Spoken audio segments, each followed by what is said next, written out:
আজকে দেখলাম প্রধান উপদেষ্টা ডক্টর মোহাম্মদ ইউনূস আমাদেরকে শান্ত থাকার কথা নসিহত দিচ্ছেন।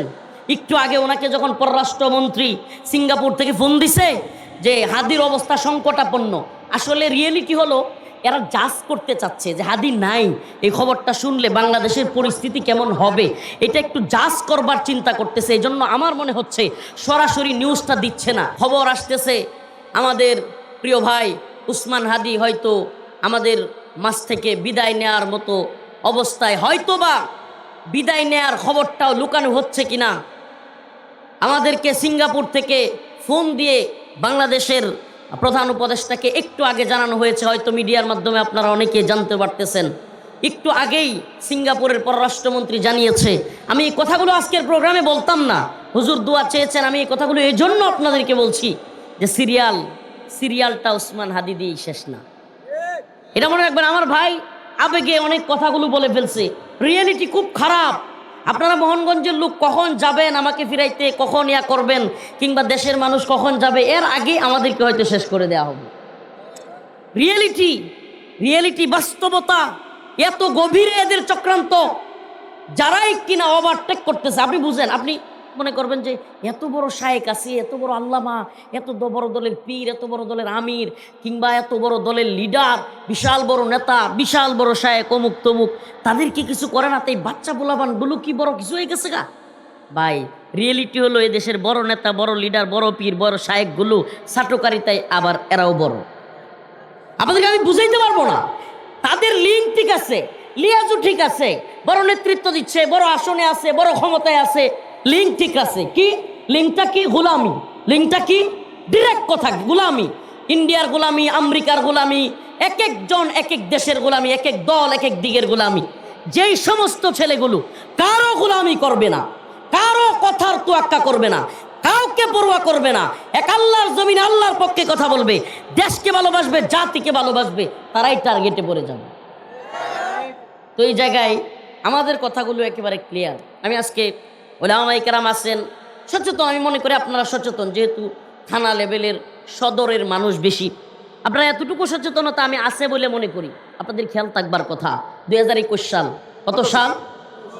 2021 সাল 6 এপ্রিল রাত প্রায় 2টা আমাকে আমার বাড়ি থেকে তুলে নিল র্যাব। 6 এপ্রিল রাত 2টা, 8 তারিখ সম্ভবত রাত্রে তো তুলে নিল র্যাব সদস্যরা। আমাকে একজন গোয়েন্দা সংস্থার লোক জিজ্ঞেস করলো, হুজুর বলেন তো আপনারে কেন সবার আগে আনছি? কথাটা বুঝেন কিন্তু, খেয়াল করেন। আজকের বর্তমান পরিস্থিতির সাথে খুব অতপ্রথভাবে জড়িত এই বিষয়টা। আমাকে প্রশ্ন করলো, আমি একটু না বোঝার বান করে জিজ্ঞেস করলাম, আচ্ছা কি বিষয়টা কি বলেন তো একটু। ডিরেক্ট বলল, আমি জানি আপনারা আমার কথা বিশ্বাস করবেন, কোর্ট করছি, কোর্ট। ডিরেক্ট বলল, হুজুর আপনাকে দইরা আমরা একটু টাচ করলাম, একটু অভিজ্ঞতা নিতে চাইলাম যে হুজুরদের প্রতিক্রিয়া কেমন হয়। আপনাকে টাচ করে দেখলাম যে আপনারে ধরলে প্রতিক্রিয়া কেমন হয়। আপনারে ধরার আগে আমরা বলে দিছি হুজুরদেরকে, বড় বড় হুজুরগুলোকে, যে এ বেশি বেড়ে গেছে, কারো কথা শুনে না, ও তো আপনাদের কথাও শুনে না, এই করে সেই করে, এগুলা বইলা আপনারে ধরছি, কিন্তু আমরা দেখব আপনারে টাচ কইরা। আমি জানি আমার কথা বিশ্বাস করতেছেন, তারপরেও বলি আল্লাহকে সাক্ষী রেখে বলছি, আল্লাহকে সাক্ষী রেখে বলছি। ওই গোয়েন্দা সংস্থার লোক আমাকে একদিন পরেই বলল, হুজুর টাচ করে দেখতেছি, টাচ করে টেস্ট করে দেখছি প্রতিক্রিয়া কেমন হয়। একে একে আমি 6 তারিখ গ্রেফতার, 2 থেকে 3 দিন পরে আইজুল্লাহ ইসলামাবাদী, ইলিয়াস হামিদি ভাই, এরপরে মাওলানা জুনায়েদ আল হাবিব, মুফতি সাহাওয়াত হোসেন রাজি, এরপরে মাওলানা মামুনুল হক, এরপর সবাই একে একে একে একে আমাকে ধরার পরে, আল্লাহ মাফ করো আজকে বলি আপনাদের সামনে, হেফাজতের একটা ছোটখাটো মিটিং চলছে নুরুল ইসলাম জিহাদি সাহেব হুজুর তৎকালীন মহাসচিব সাহেবের মাদ্রাসায় ঢাকার খিলগাঁওয়ে। ওই মিটিংয়ের মধ্যে হেফাজতের একজন নাইবে আমির উনি বলে বসছে, বেশি বেড়ে গেছিল পোলাটা। কি কয়? পোলাটা কি হয়ে গেছিল? বেশি বেড়ে গেছিল। নাম বলতে চাচ্ছি না, সবাই চিনে ফেলবেন, ওই লোকটাকে খারাপ মনে করবেন, নাম বলার দরকার নেই। আল্লাহর কি কুদরত, ওই মিটিংয়ে আমার এক উস্তাদ ছিল, তারও নাম বলতে চাচ্ছি না, আমার এক উস্তাদ বড় এক মাদ্রাসার, উনি বললেন যে হুজুর আপনি এটা কি বললেন? ও যদি ভুলও করে আমাদের ছেলে, ও ভুল করলে আমরা শাসন করব। ওরা ডাইকে আইনা আমরা কথা বলবো। এই জন্য র্যাব ওরে ধরে নিয়ে আসবে বাড়ি থেকে তুলে নিয়ে, আর আপনি বলবেন যে ও বেশি বেড়ে গেছে। চিন্তা করেন, টাচ করছিল, ওই হুজুর বুঝে নাই। হুজুর বিরাট বড় বক্তা, আবার এক মাদ্রাসার এক মসজিদের বড় মসজিদের খতিব। আর পরিচয় দিলাম না। আল্লাহর কি কুদরত, 20-25 দিন পরে হুজুরের সাথে আমার দেখা। কই জানেন? একবারে ভিতরে, 20 থেকে 25 দিন পরে। হে প্রিয় মুসলিম উম্মাহ, জাতি আজ এক ক্লান্তি লগ্ন পার করছে। অনেকেই এটা অনুধাবন করতে পারছে না। আসলে আমাদের প্রবলেমের জায়গাটা হলো, যেদিন আমার উপরে বিপদ আসে, যেদিন আমি ঝামেলায় পড়ি, সেদিন শুধুমাত্র আমি কান্না করি এবং আমি সজাগ হই, আমি দৌড়াদৌড়ি করি। যতদিন এই বাঙালি নিজের উপরে বিপদ না আসে, ততদিন অন্য কোথায় কি হয়ে গেল, ওই বিপদ আমার উপরেও আসছে কিনা, আসতেছে কিনা, এই খবর আমরা রাখি না, মনেও করি না। আরে তার উপরে হয়েছে আমার কি। কিন্তু এ দেশ 2000-এর উপরে, এই কয়েকটা দিন হইল মাত্র 2000-এর উপরে জীবন দেওয়ার বিনিময়ে আমরা একটা নতুন দেশ পাবো বলে আশা করেছিলাম। যেই দেশে এইভাবে ওপেন খুন খারাপি হবে না, যেই দেশে কোনো ধরনের লুটতরাজ, চাঁদাবাজি, টেন্ডারবাজি, দখলবাজি হবে না, কিংবা মানুষ নিরাপত্তাহীনতায় ভুগবে না। কিন্তু আমরা দেখতে পারলাম না, অল্প কিছুদিনের মধ্যেই আবারও সেই পুরনো শকুনেরা, পুরনো হায়েনারা আমাদের দেশে, আপনাদের দেশে থাবা বসানো শুরু করে দিস। প্রিয় উপস্থিতি, দেখেন, আমাদের বিপদটা আমাদের আজ করতে হবে। প্রথমত আমি আপনাদেরকে বলি, বাংলাদেশের মূল সমস্যা আওয়ামী লীগ না, বাংলাদেশের মূল সমস্যা শেখ হাসিনা না। এই বাংলাদেশ কিংবা এদেশের ইসলামপন্থীদের মূল সমস্যা হলো ভারত। এইটা যে জাতি যত তাড়াতাড়ি বুঝবে, সে জাতি তত তাড়াতাড়ি সফল হবে। যে লোক এখনো বুঝে না যে ভারত আমাদের শত্রু, এর চাইতে বড় বুকার গর্দভ পৃথিবীতে নাই। এজন্য মূল জায়গায় আমাদেরকে যেতে হবে। যে হাসিনা সরে গেছে, আওয়ামী লীগ সরে গেছে, কিন্তু এখনো পর্যন্ত যাদেরকে আওয়ামী লীগ চালাইতো, যারা আওয়ামী লীগকে চালাইতো, যারা হাসিনাকে চালাইতো, এরা সবাই রয়ে গেছে। ওই যারা কিনা এখনো পর্যন্ত গোলামির জিনজিরে পুরো বাংলাদেশকে আবদ্ধ রাখতে চায়, এখনো পর্যন্ত সেই হিন্দুত্ববাদীরা চড়ি ঘোরাচ্ছে। যারাই ওই স্পিকিং পাওয়ার হবে, যারাই ওই ভয়েস পাওয়ার হবে, যারা কিনা কাউকে পরোয়া করবে না, রাষ্ট্র, সরকার, পুলিশ, প্রশাসন, আওয়ামী লীগ, বিএনপি, এনসিপি, জামাত, হেফাজত কিংবা কোনো দলের গোলামি করবে না, সমস্ত দলমতের ঊর্ধ্বে উঠে দেশকে ভালোবেসে, ইসলামকে ভালোবেসে, বেপরোয়াভাবে, কোনো পরোয়াবিহীন আল্লাহর জন্য, দ্বীনের জন্য কথা বলবে কিংবা দেশের পক্ষে কথা বলবে, সেই মানুষগুলোই টার্গেটে পড়তেছে। কথাটা একটু ভালোভাবে বুঝবার চেষ্টা করেন।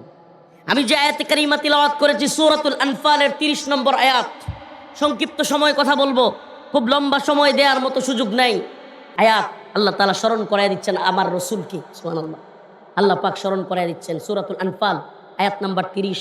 আল্লাহ পাক বলেন, وَإِذْ يَمْكُرُ بِكَ الَّذِينَ كَفَرُوا وَإِذْ يَمْكُرُ بِكَ الَّذِينَ كَفَرُوا لِيُثْبِتُوكَ أَوْ يَقْتُلُوكَ أَوْ يُخْرِجُوكَ وَيَمْكُرُونَ وَيَمْكُرُ اللَّهُ وَاللَّهُ خَيْرُ الْمَاكِرِينَ। আল্লাহ পাক বলেন, স্মরণ করুন হে নবী, আপনি স্মরণ করুন যখন আপনার বিরুদ্ধে তারা ষড়যন্ত্র করেছিল। ওয়াইয ইয়ামকুরু বিকাল্লাযীনা কাফারু, কাফেররা যখন আপনার বিরুদ্ধে ষড়যন্ত্র করেছিল, আও ইউসবিতুক, আপনাকে বন্দী করবে, আও ইউখরিজুক, আপনাকে বের করে দিবে, আও ইয়াকতুলুক, আপনাকে হত্যা করবে। স্মরণ করুন সেই দিনগুলোর কথা। একদিন তাইলে আল্লাহর রাসূলকেও বন্দী করবার ষড়যন্ত্র, হত্যা করবার ষড়যন্ত্র, আল্লাহর রাসূলকে দেশ থেকে বিতাড়িত করবার ষড়যন্ত্র কাফেররা করছিল। করছিল না করে নাই? একটু এই জামানার সাথে মিলায়া দেখেন। প্রথমেই আল্লাহ রসুলের যেই কথাটা আসছে, আপনাদেরকে একটু এই আয়াতের একটু শানে নজুল বলি। মক্কায় একটা পার্লামেন্ট বসছে, আমাদের দেশেও যেমন পার্লামেন্ট আছে, কাফেরদের পার্লামেন্ট দারুন নাদওয়া। ওই পার্লামেন্টের ভিতরে আবু জাহেল, উতবা, সাইবা বড় বড় কাফেরদের লিডারগুলো বসছে। বসার পরে ওই কাফেরদের লিডাররা পরামর্শে বসছে, মুহাম্মদ যেইভাবে বাড়ছে নাউজুবিল্লাহ সাল্লাল্লাহু আলাইহি সাল্লাম, যে তারে থামাইতে হবে, তারে থামানোর বুদ্ধি কি? আসো আমরা সবাই মিলে বুদ্ধি করি, আসো আমরা সবাই মিলে বুদ্ধি করি। একজন আগন্তুক আসলো, বৃদ্ধ, তারে কেউ চিনে না। সবাই জিজ্ঞেস করলো যে আমাদের গুরুত্বপূর্ণ মিটিংয়ে আপনি কে? সে হলো ইবলিস। সে কি? সে কে? ইবলিস। সে বলতেছে আমি নজদ এলাকা থেকে আসছি, নজদি, আমি নজদি এলাকা থেকে আসছি তোমাদের এই পরামর্শ মিটিং করবার জন্য। তখন সবাই তাকে বসাইলো। একজন বলে বসলো যে মুহাম্মদকে কি করা যায়? একজন বলে বসলো মুহাম্মদকে বন্দি করা দরকার। কি করা দরকার? ওই যে মুরব্বী বেশে শয়তান বসছিল, সে উইটা গিয়া বলতেছে এই কিসের বন্দি করা? যদি মুহাম্মদের বন্দি করো, মুহাম্মদ আবার বের হয়ে যাবে, বের হয়ে তোমাদের সবাই হত্যা করবে এবং তোমাদের দেশ দখল করে ফেলবে। বুঝতেছেন? মিলতেছে মিলতেছে। আমাদের ভাই ওসমান হাদি। আবারও বলি, এত কড়া কথা কেন বললাম? এত কড়া কথা কেন বলতেছি? মুসলমান একটু মনোযোগ দিয়ে শুনবেন। আমাদেরকে না হইলে মনে হবে হায়রে হুজুররা কি কয়, আসছে ইসলামিক মাহফিলে, হুজুররা একটু নামাজ রোজার একটু ওয়াজ করবো, আমরা সবাই শুনবো, একটু কান্নু, একটু পরে নামাজে যান। আরে ভাই আপনারা নামাজে যান, আমরা নামাজ পড়ি, এটা আমরা সবাই চাই। হুজুর আছেন, অন্যান্য উলামায়ে কেরাম আছেন, এই যে আমাদের জুনাইদ ভাই আছেন, এই দায়িত্ব ওনারা দিছি। সবাই যদি একই ওয়াজ করে, নামাজের আর কবরের, হইল এটা? কাউকে না কাউকে তো জিহাদের ওয়াজ করতে হবে, কাউকে না কাউকে তো শাহাদাতের ওয়াজ করতে হবে, কাউকে না কাউকে তো কিতালের ওয়াজ করতে হবে। একই দায়িত্ব সবাই নিলে তো হবে না। যদি কোনো চুলকানি থাকে, হুজুর এগুলো ওয়াজ করেন, তাইলে বুঝবো এর গায়ে চুলকানি আছে। এই চুলকানিওয়ালাদেরকে বলি, যদি যদি আমার হাদি ভাইকে এভাবে শেষ করে দেয়া হয় এবং আমরা চুপ থাকি, যেমন রফিকুল ইসলাম মাদানিকে গ্রেফতার করে শেষ হয় নাই, একে একে শত শত আলেমকে গ্রেফতার করা হয়েছিল। আল্লাহ না করুক ইন্ডিয়া যেই ত্রাসের রাজত্ব বাংলাদেশে কায়েম করতে চাচ্ছে, যদি ভারত হাদি ভাইকে শেষ করার দ্বারা সফল হয়, বাংলাদেশিরা চুপ থাকে, ইনশাআল্লাহ, আল্লাহ না করুক, আল্লাহ মাফ করুক, আল্লাহ মাফ করুক, আল্লাহ না করুক, অচিরেই আরও শুনতে পারবেন অমুক নাই তমুক নাই, কিচ্ছু হবে না, কিচ্ছু হবে না। বলেন, আমাকে গ্রেফতার করার পরে কোনো আন্দোলন কেউ করে নাই, পরে শত শতকে ধরছে, আর আন্দোলন হয়েছে? এই আন্দোলন হয়েছে? কোনো আন্দোলন হয় নাই বাংলাদেশে। এটার আর একটা কারণও ছিল, বেডি ফেরাউন হাসিনারে বুদ্ধি দিছিল যে হুজুরদেরকে গ্রেফতার করলে সাধারণ মানুষ রাস্তায় নেমে আসবে, হ্যাঁ, আপনার গদি নিয়ে টানাটানি লাগবে। করোনা নাই, তবুও কয় লকডাউন। মনে আছে আপনাদের? করোনা নাই। 2021 সালে কিসের করোনা? 18, 19 সালে, 20 সালেই তো করোনা শেষ। এরপরে 21 সালে কোনো করোনা নাই, তবুও 21 সালে হঠাৎ করে এপ্রিল মাসের শুরুর দিকে 3 তারিখ হঠাৎ করে কয় লকডাউন। আমার ভাই, আমার এক বড় ভাই বলছিল এই লকডাউন তো রফিকুল ইসলাম মাদানী আর মামুনুল হক সাহেবকে ধরার লকডাউন। এই লকডাউন দিয়ে আলেম ওলামাদেরকে ধরছিল। সিমটম ভাই খুব ভালোভাবে বোঝার চেষ্টা করবেন প্রিয় বাবারা, মনে কষ্ট নিয়েন না। আমাদের অন্তর থেকে কথাগুলো আসছে, কলিজার অন্তঃস্থল থেকে বলছি, ও প্রিয় উম্মাহ, তোমাদেরকে আমরা ভালোবাসি। আল্লাহি আল্লাহর কসম, ওই বাটপার নেতাদের চাইতে তোমাদেরকে আমরা বেশি ভালোবাসি। পেট আর পকেটের দান্দাবাজরা তোমাদেরকে প্রকৃত ভালোবাসে না। এই জাতিকে আমরা ভালোবাসি, আমরা কোনো ধান্দাবাজির জন্য না। আমরা জানি আমরা এই দুনিয়ায় থাকতে আসি নাই, হয়তো আমাদেরকে শেষ করে দেওয়া হবে, শহীদ করে দেওয়া হবে, কিন্তু তোমাদেরকে সতর্ক করে যায়। রফিকুল ইসলাম মাদানীর গ্রেফতারের পরে যেভাবে চুপ ছিল, চুপ থাকার পরে সব আলেমদেরকে একে একে ধরা হয়েছে। আমার ভাই হাদি যদি শহীদ হয়ে যায়, আল্লাহ তার শাহাদাতকে কবুল করুন। যদি শহীদ হয়, আল্লাহ তার শাহাদাতকে কি করুন? কবুল করুন। যদি আমার ভাই চলে যায় আর আমরা চুপ থাকি, বিশ্বাস করেন আগামীকালকে একজন, এর পরের দিন আরেকজন, আগামীকালকে হয়তো আল্লাহ না করুক রফিকুল ইসলাম মাদানী, পরের দিন হাসনাত আব্দুল্লাহ, পরের দিন ব্যারিস্টার ফুয়াদ, পরের দিন মাওলানা মামুনুল হক, পরের দিন শায়েখ হারুন ইজহার। এইভাবেই চলতে থাকবে হিন্দুত্ববাদীদের মিশন। আপনারা যতই বলেন, স্লোগান দেন, আমরা দেখছি ভাই পারবেন না, পারবেন না। এই পুলিশ, সেনাবাহিনী, র্যাব, বিজিবি, সবাইকে বলি, গোয়েন্দা সংস্থা, আমি জানি আমার কথাগুলো রেকর্ড করছে, তারাও শুনতেছে, সবাইকে বলি তৈরি হন, দেশ বিরোধী হবেন না, দালালি চাটুকারিতা গোলামি করবেন না। সবাইকে বলি 71-এ যেমন পাকিস্তানিরা আমাদের উপর জুলুম করেছিল, নির্যাতন করেছিল, শুধুমাত্র পুলিশ, সেনাবাহিনী, বর্ডার গার্ড তারা আপামর জনতা পাকিস্তানি জালেমদের বিরুদ্ধে রুখে দাঁড়াইতে হয়েছে। তেমনিভাবে যদি পরিস্থিতি তৈরি হয়, শুধু প্রশাসনের লোকেরা, শুধুমাত্র বিডিআর, সেনাবাহিনী, পুলিশ রক্ষা করতে পারবে না। দেশকে রক্ষা করতে হলে তরুণ প্রজন্মের প্রত্যেকটা যুবককে তাদের জন্য তৈরি হইতে হবে। তৈরি আছেন ইনশাআল্লাহ? তৈরি আছেন ইনশাআল্লাহ? আছেন তো ইনশাআল্লাহ? কথার কথা না, এই বয়ান শুনলাম চলে গেলাম না। ইমাম মাহাদির সৈনিকেরা, ইমাম মাহাদির সৈনিকেরা ইমাম মাহদী আলাইহিস সালামের কাফেলায় শরীক হইতে হবে। ইমাম মাহদী আলাইহিস সালামের কাফেলায় শরীক হইতে হবে। গাজওয়াতুল হিন্দে শরীক হইতে হবে। রাজি আছেন ইনশাআল্লাহ? হ্যাঁ যুব সমাজ, তৈরি আছো ইনশাআল্লাহ? ফেসবুক, টিকটক, লাইকি কিংবা বিভিন্ন ধরনের নাউজুবিল্লাহ অবৈধ নারীর পিছনে ঘোরা, ইয়াবা, ফেন্সিডিল, মাদক, এগুলার পিছনে ছুটবা না প্রিয় যুবক। নামাজ ত্যাগ করবা না প্রিয় যুবক ভাই। ইমাম মাহদী আলাইহিস সালামের কাফেলায় ফজর না পড়া লোক থাকতে পারবে? এই ফজরের সালাতে শরীক হয় না এমন যুবক থাকবে? ফজরের নামাজ পড়ো যুবক। প্রিয় ভাইরা আমার, টিকটক, লাইকি, নারীর পিছনে ছুটা, অবৈধ মেলামেশা, গাঁজা খাওয়া, মদ খাওয়া, নাউজুবিল্লাহ পর্নোগ্রাফি দেখা, সমস্ত বাজে কাজ বাদ দাও। সময়টা খুব দ্রুত ফুরিয়ে আসতেছে, কে কখন চলে যাবে বলা যায় না। যখন হিন্দুত্ববাদীরা আমাদেরকে টার্গেট করতে থাকবে, একের পর এক এদের ছাড়তে থাকবে, তোমার আমার জীবন হয়তো শেষ হয়ে যাবে। তবে আমার রসুলের একটা ঘোষণা আছে, সুবহানাল্লাহ। আমার রসুল বলেছেন, আমার উম্মতের দলটাই বিজয়ী হবে। এই মুহাম্মদ আরবি সাল্লাল্লাহু আলাইহি সাল্লামের দুই টুটের মাঝখান দিয়া জীবনে কোনোদিন মিথ্যা বলেন নাই। জীবনে কোনোদিন কি করেন নাই? মিথ্যা বলেন নাই। আমার রসুলের দুই টুটের মাঝখান দিয়া, আরে কাফেররা পর্যন্ত আল্লাহ রসুলকে জাদুকর বলতো, পাগল বলতো, কিন্তু জীবনে কোনোদিন আমার রসুলকে মিথ্যাবাদী বলে নাই। আমার রসুলকে আর আমি, অতএব আমার রসুল বলেছে আমার উম্মতের দলটাই বিজয়ী হবে। কাম মিন ফিয়াতিন কালিলা গালাবাত ফিয়াতান কাসীরাতান বিইذনিল্লাহ।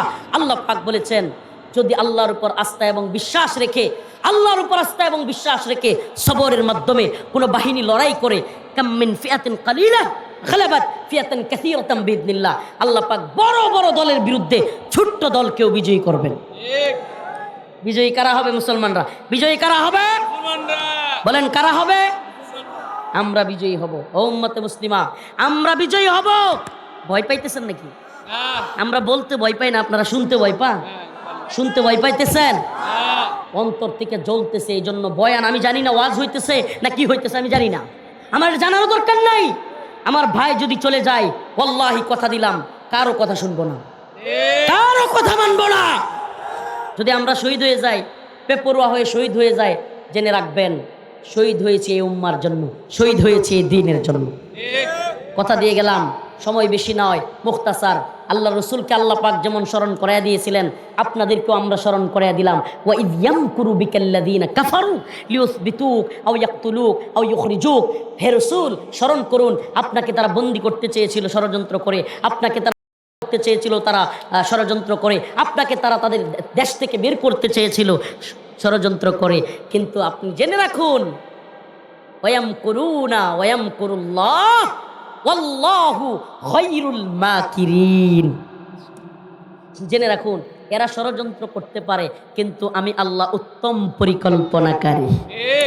সুবহানাল্লাহ বলবেন না? আমাদেরকে কারাগারে অনেকে বলতো, হুজুর হাসিনা বাইচা থাকতে আর বের হওয়া লাগবে না। মজা করতো, দুষ্টামি করতো, আমাদেরকে নিয়ে টিটকারি মারতো, হুজুর হাসিনা বাইচা থাকতে আর বের হওয়া লাগবে না। আল্লাহ হাসিনারে রাইখা বের করছে, আমরা ছিলাম, আমরা দেশে আছি, হাসিনা পালায়া যাইতে বাধ্য হইছে। অতএব সব ক্ষমতার মালিক কে? আল্লাহ। এই মুসলমান বিশ্বাস করেন তো? ইমানি বিশ্বাস আছে তো? সকল ক্ষমতার মালিক কে? আল্লাহ। নাকি জনগণ? এই যে ভোটের আগে বাটপাররা কয় সমস্ত ক্ষমতার মালিক জনগণ, সমস্ত ক্ষমতার মালিক কে? আল্লাহ। সেই ক্ষমতায় আমরা বিশ্বাস করি এবং বিশ্বাস রাখি মুসলিমরা বিজয়ী হবে, মুসলিমরা বিজয়ী হবে। ইমাম মাহাদির কাফেলায় আমরা শরীক হব ইনশাআল্লাহ, মর্দে মুজাহিদদের দলে শরীক হব। আমাদের নেত্রকোনার সন্তান, যার নাম না বললেই না, লুৎফুজ্জামান বাবর ভাইয়ের কণ্ঠে কণ্ঠ মিলায় বলতে চাই, যদি বাংলাদেশে ষড়যন্ত্র করো, তোমাদের 7 সিস্টারও থাকবে না, তোমাদের 7 রাজ্য ইনশাআল্লাহ আমরা আলাদা করে দিব। ভারতে আজাদির এক ডাক শুরু হবে। আল্লাহ তাআলা আমাদেরকে কবুল করুন। আমিন।